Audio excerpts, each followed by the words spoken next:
Je vous dis bonsoir à tous. Bonsoir à tous. Comme vous le savez, je n'ai pas l'habitude de cet exercice. Ce n'est pas un exercice qui me passionne tant.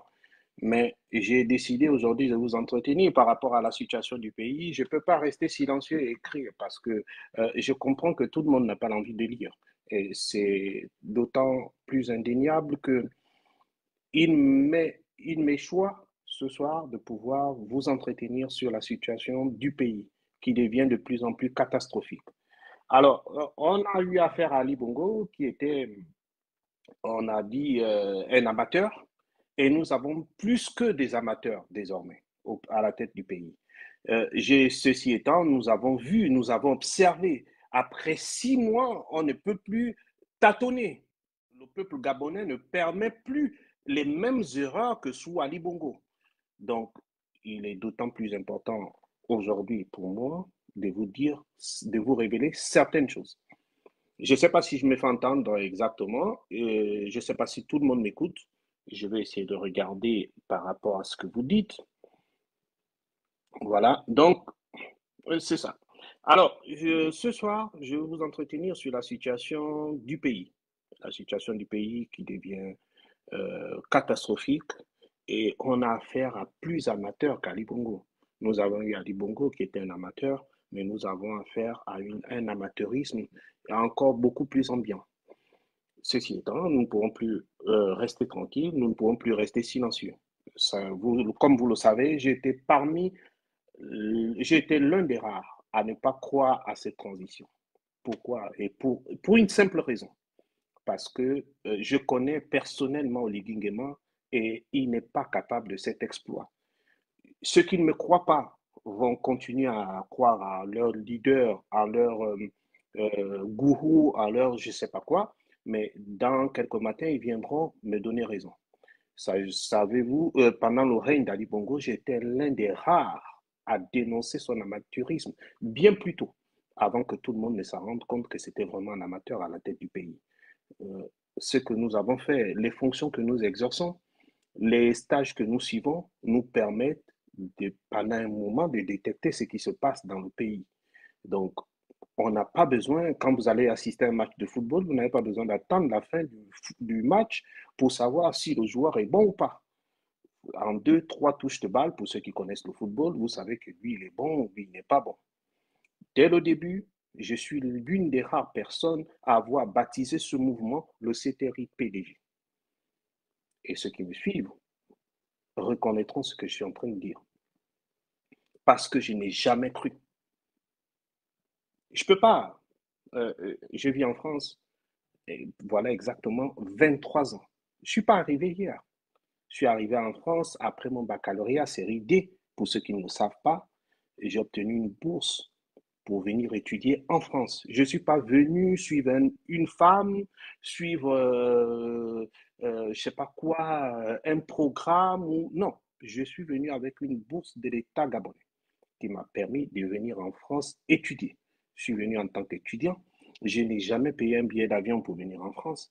Je n'ai jamais payé quoi que ce soit. Tout a été fait par l'État gabonais. Sauf qu'après ma formation, personne n'est venu me dire, écoutez, jeune homme, il est temps que vous veniez servir votre pays. Bien au contraire. On a commencé à m'exiger certaines choses, certaines conditions auxquelles j'ai dit, il n'est pas question. Alors, dans ce cas de figure, vous optez pour la position, vous obtenez pour celui qui vous offre plus, mais en si peu de temps. Je peux dire, j'ai gravi tous les échelons de la société française.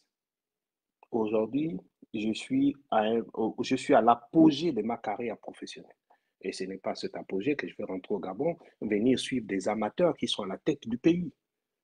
Vous comprenez? Donc, quand je vois des gens me dire rentre au pays, viens ceci, viens cela, viens. Non, non, non, non, non. Je ne suis pas de ceux-là. Je ne suis pas de ceux-là qui se lancent dans une aventure parce qu'on impose. Déjà, ceux qui me connaissent vous diront une chose.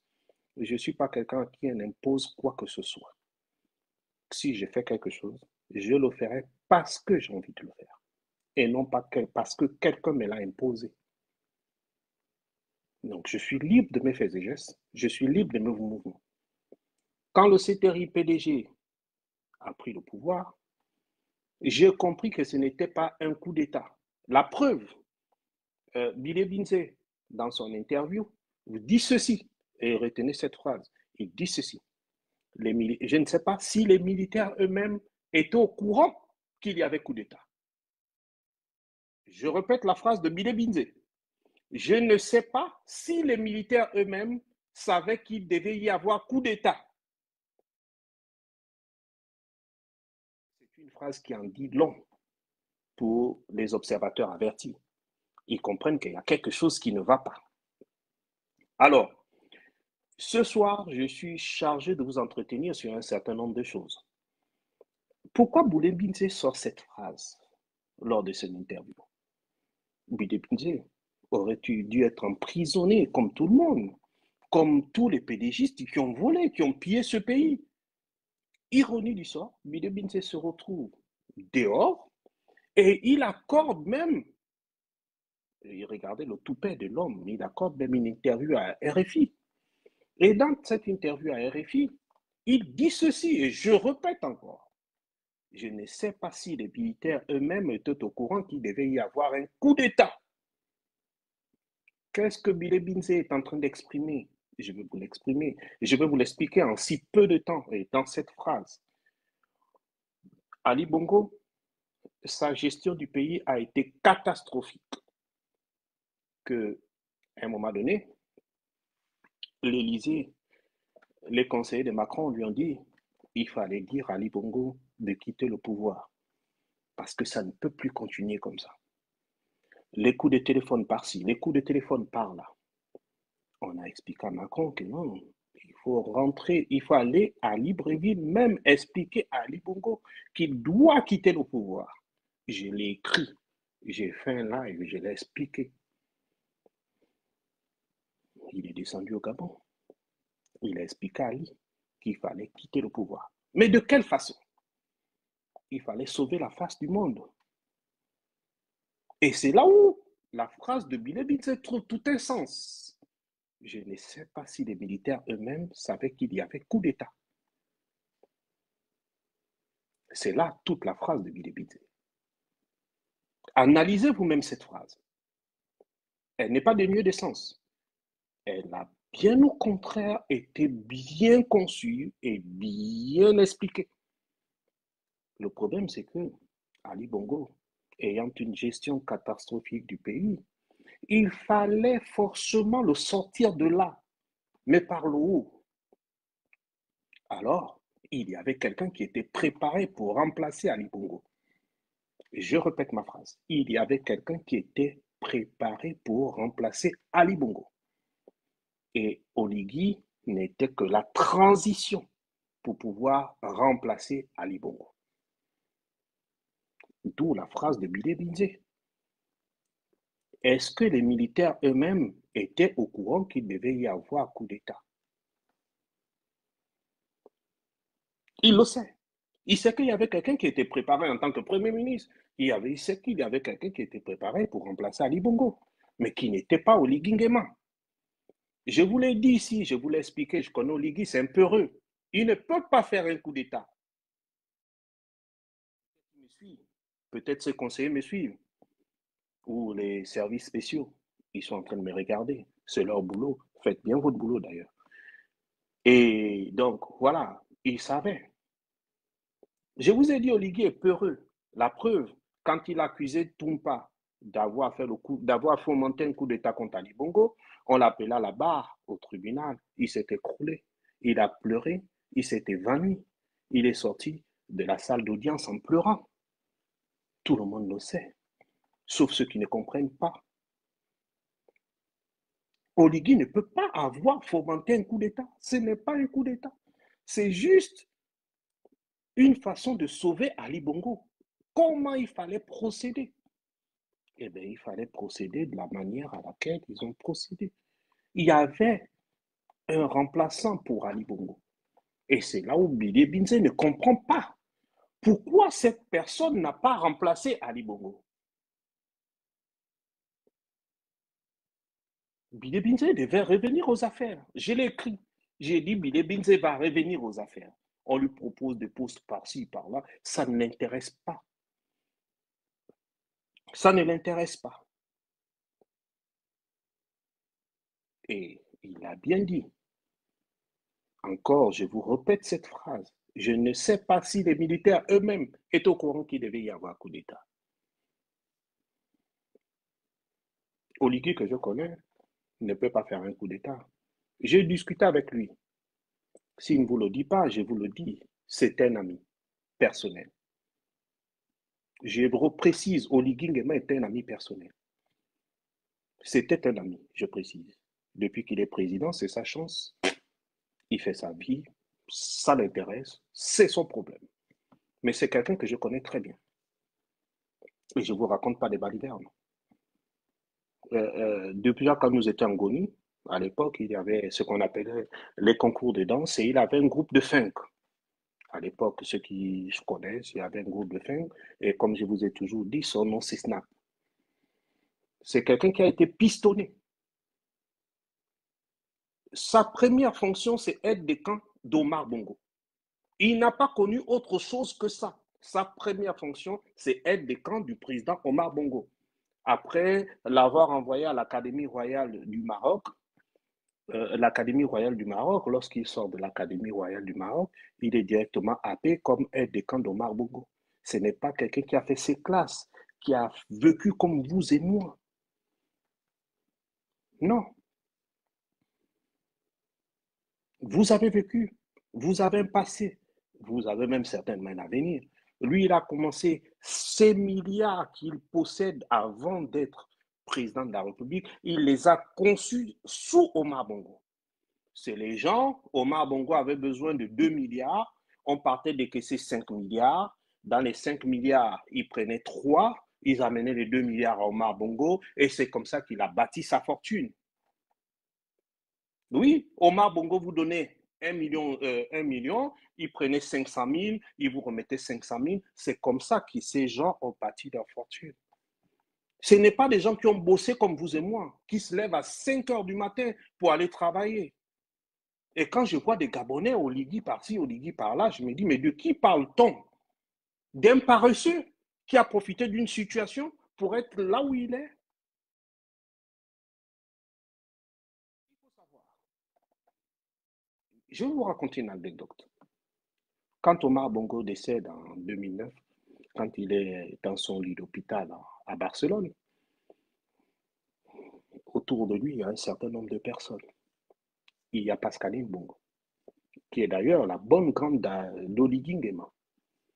Parce qu'il faut savoir, ceux qui disent qu'il a écarté les bongos, il n'a pas écarté les bongos, c'est un pion, c'est une marionnette de bongo. Je le dis et je l'aurais dit, qu'il fasse ce qu'il veut. Je m'en tape. Voilà.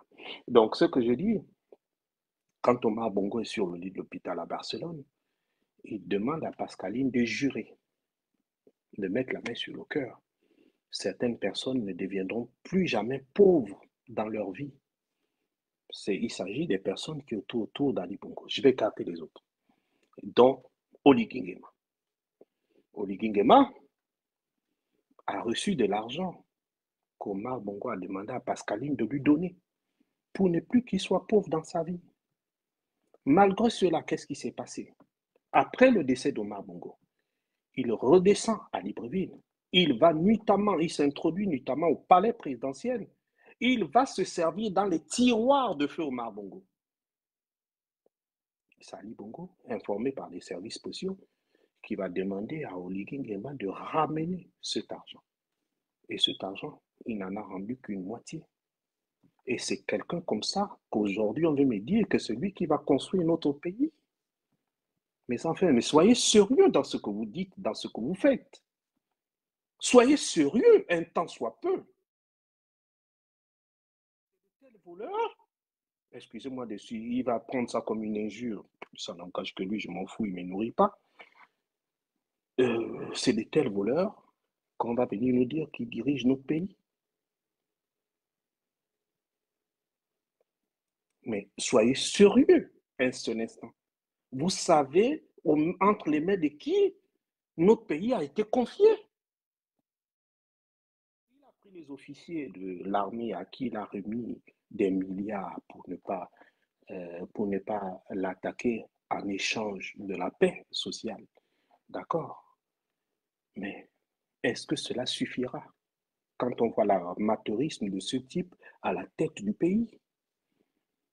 Je vous ai dit, j'ai été l'un des rares dès le début à baptiser ce cirque CTRIPDG. Ceux qui me lisent savent, parce que je sais que rien de beau ne va découler de cette histoire. Vous allez à la concertation, laquelle?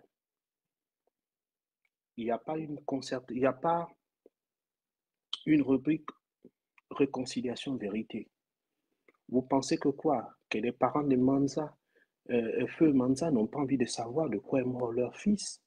Vous pensez que quoi? Que les parents des enfants qui ont été tués et enterrés discrètement lors de la crise post-électorale de 2016, enterrés dans des charniers dont jusqu'à aujourd'hui on n'a pas retrouvé le corps, vous pensez qu'ils n'ont pas envie de savoir où se trouve leur famille? Les gens que Omar Bongo a tués, Ali Bongo a tués, vous pensez que leurs familles n'ont pas envie de savoir où se trouve la dépouille de leurs parents? On vous amène comme ça euh, une concertation politique. Dans cette concertation politique, il s'agit de quoi? Ils vont juste définir le cadre dans lequel Oligui Guema va continuer à gérer le pays. Il aurait été judicieux qu'il libère le pays, soi-disant, entre eux. Moi, je ne crois pas à cette libération à deux balles. Il aurait été plus judicieux pour lui de libérer, soi-disant, le pays et de céder le pouvoir aux civils et de s'en aller. On l'a vu au Ghana. Jerry Rawlings, il est parti, même s'il est revenu après, mais il est parti. Vous comprenez? Donc, on ne peut pas nous faire croire à quelque chose. Aujourd'hui, c'est une bande de mafia. Regardez Maïs Moussi, qui est devenu milliardaire à moins de 6 mois. À moins de 6 mois, Maïs Moussi est devenu milliardaire. Un chômeur en France qui devient milliardaire à Paris. Moi, j'ai rencontré Maïs Moussi. Je vis à Paris. Je lui ai dit, où est-ce que tu travailles? Il m'a expliqué, non, moi je suis bien au Canada, etc. Les faux fuyants. Moi je suis au Canada, je suis ceci, je suis cela, je suis cela. J'ai jamais compris. Quand je regarde son CV, il a fait apparemment quoi, il a fait quoi? Un petit CDD à Leclerc, c'est une enseigne de supermarché, et je vois qu'il est analyste politique. Mais si Bamaïs Moussi sont les analystes politiques en France, nous on est quoi? On est quoi? J'ai rencontré moi-même celle qui s'est fait aujourd'hui appeler Laurence Don, de son vrai nom, Laurence Bango. On s'est vu à Châtelet, elle vous le dira. Oui, mais parce que c'est quelqu'un qui a été à l'ENS, qui a fait la biologie et qui se retrouve à avoir un doctorat en sciences du langage. Il dit, mais tu enseignes où? Ah, je suis dans un petit collège là, vérification faite, c'est un pasteur. Voilà ce qu'on nous explique aujourd'hui. Donc, on ne peut pas gérer un pays sérieux avec des gens qui ne sont pas sérieux. Le monde entier nous regarde. On se dit, mais c'est quoi ce pays où des plaisantins deviennent des grandes personnes? Olivier est incomplexé. Il a toujours été complexé par la famille Bongo. Je ne vous dis pas d'où il vient. Je préfère garder cette information pour moi. Il vous dira ce que sa maman faisait au palais. Il va vous expliquer ce que notre maman faisait au palais. C'est notre maman, je ne vais pas rentrer là-dedans. J'attaque pas les mères des gens. C'est pas dans mon problème, c'est pas mon souci. Mais il va vous dire, en 2016, j'arrive au Gabon, tel que je suis. Des gens viennent me voir, oui, Omar Bongo a besoin de toi, etc., etc. Mais quand Dieu a un autre plan pour toi, il a un autre plan pour toi. Je n'ai pas mordu, je n'ai pas géré le pays. Ce qui m'étonne et ce qui m'écoeure, c'est que les Gabonais se permettent d'insulter des gens qui n'ont jamais volé l'argent du pays. Je suis blanc comme neige, je n'ai jamais volé un franc de notre pays. Je n'ai jamais volé un franc de notre pays. Ceux qui ont volé l'argent, pour vous, deviennent des idoles. Et ceux qui n'ont pas volé deviennent pardon, ceux qui ont volé deviennent des idoles. Et ceux qui n'ont pas volé subissent des injures. Qu'est-ce que moi j'ai fait? Ça, je vous explique que j'ai vécu en France, ça fait 23 ans. Je connais pas le Gabon, je connais pas, je suis venu assez jeune, je n'étais même pas, je connaissais même pas ce qui s'y passait. J'ai jamais volé un franc de la République gabonaise. Ils vont jamais me poursuivre pour avoir volé quoi que ce soit. Mais je suis d'autant plus étonné que les gens viennent m'insulter alors que je n'ai jamais rien géré, je n'ai jamais rien volé. Ceux qui volent pour vous deviennent des idoles et ceux qui ne volent pas, vous venez les insulter. C'est comme si vos mémoires fonctionnaient à sens contraire des mémoires humaines. Voilà, ceux qui ont volé deviennent des stars pour vous et ceux qui n'ont pas volé sont ceux-là qui subissent des injures.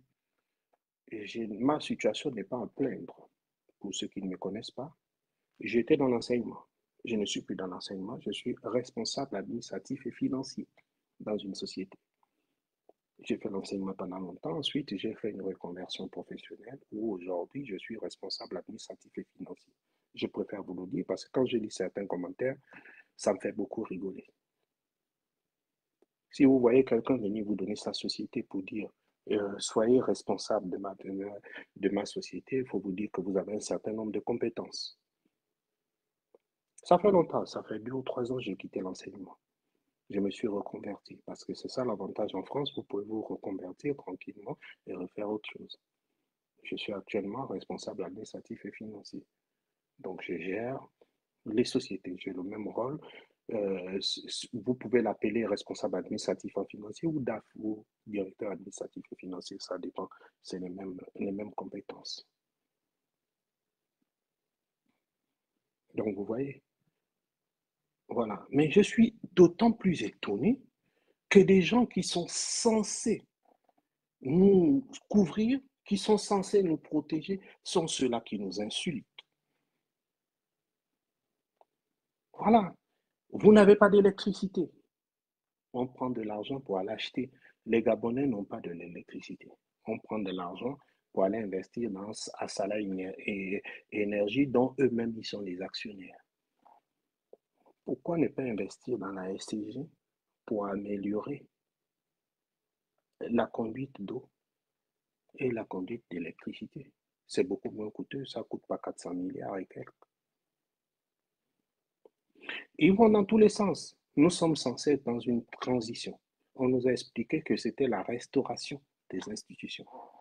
On se retrouve maintenant dans le rachat des sociétés, dans les pseudos, parce que je n'y crois pas. On se retrouve maintenant dans les pseudo-rachats des sociétés, alors qu'on nous a dit que c'était la restauration des institutions. Enfin, pas la restauration des institutions, la restauration des pédégistes. Comme j'ai toujours dit, c'est le comité de transition pour la restauration des pédégistes. Ouvrez grand les yeux. On est en face de nous l'arnaque du siècle. C'est des plaisantins qui sont là. Je vous ai dit, je l'ai écrit. En 2025, il n'y aura plus d'élection. Aucune élection. Ils vont aller dans cette mascarade comment ils appellent ça, euh, discussion ou quoi, ou je ne sais pas. On en a eu 3 ou 2 sous Ali Bongo et ça aboutit, ça a accouché d'une souris. Et ça m'étonnerait que là, on arrive à quelque chose de consistant. Donc, ça m'étonnerait. Ils sont en train d'essayer d'encadrer la candidature d'Oligui Nguema. Et donc, j'ai dit, Oligui Nguema n'a pas encore compris. J'ai combattu mon frère Alianga. J'ai combattu Alianga. Il est parti. J'ai combattu Sylvia. Elle est partie. J'ai combattu Ali. Il est parti. Et ça m'étonnerait que ce soit Oligui qui reste là. Ça m'étonnerait vraiment. Tout ce que j'ai combattu, quelqu'un qui n'a rien volé, qui ne demande rien, j'ai un salaire consistant. Je peux vous dire combien je gagne par mois. Je ne suis pas à plaindre. Je n'ai pas de problème. Je peux rester tranquille, gagner mon salaire et puis voilà. Mais quand je me dis ce qui est du Gabon est plus fort que nous, il faut le comprendre. Il suffit pas d'aller aux États-Unis, d'aller partout, voir des Gabonais, dire j'ai mis 1 milliard pour les Gabonais à l'étranger, etc. Mais qui voit le milliard? Qui est-ce qui a vu ce milliard? Qu'est-ce qui a vu ce milliard? On rentre dans les mêmes cases. On va, on entretient sa cour. Monsieur le Président, tout va bien, vous êtes trop populaire. Voilà, les Gabonais vous aiment, les Gabonais vous adorent. Et on retombe dans le même train-train quotidien que soit les Bongo. Ce qu'on a dénoncé hier, c'est ce qui se reproduit en pire. On nous a dit qu'il devait y avoir des enquêtes de moralité avant chaque nomination, mais s'il y avait des enquêtes de moralité avant chaque nomination, je ne pense pas que le directeur de bourse et stage, Rufen Djambou, allait être directeur. C'est quelqu'un qui a pris l'argent, hein, il était directeur de l'IST, où il a pris l'argent des étudiants pour donner au FEMAN, pour multiplier l'argent, qui lui ont fait comprendre qu'il y avait si c'est quoi en Europe, etc. Pour un professeur, il a pris plus de 300 millions qu'il a remis au FEMAN.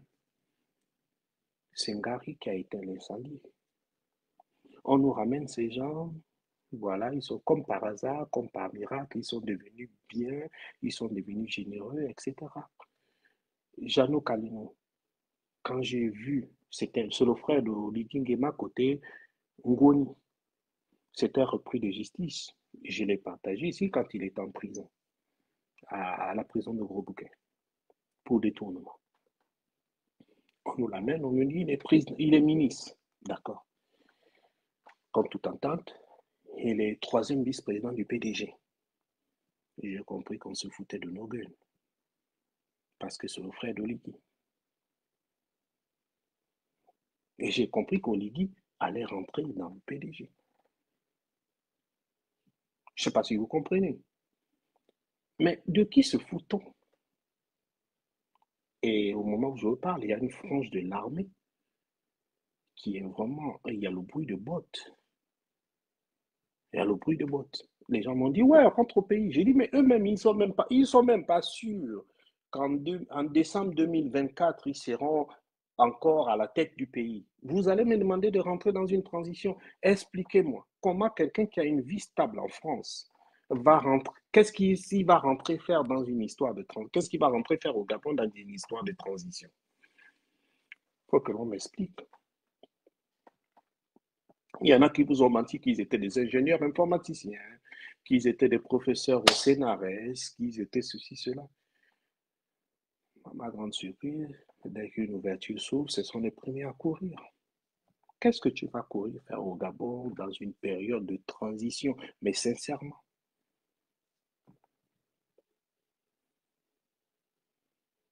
il faut que l'on puisse comprendre. Donc, je vous explique simplement. Donc, je vous explique simplement que les choses ne sont pas celles-là. Là, aujourd'hui, qu'est-ce qu'on nous explique? On nous explique des choses. Parfois, je tombe de nu, je dis, mais est-ce que le problème des Gabonais, c'est qu'Ali vous a gardé pendant 14 ans dans l'obscurantisme? Et aujourd'hui, quand je vois certains commentaires, l'esprit d'analyse a disparu chez nos compatriotes gabonais. On n'anticipe pas, on n'analyse pas.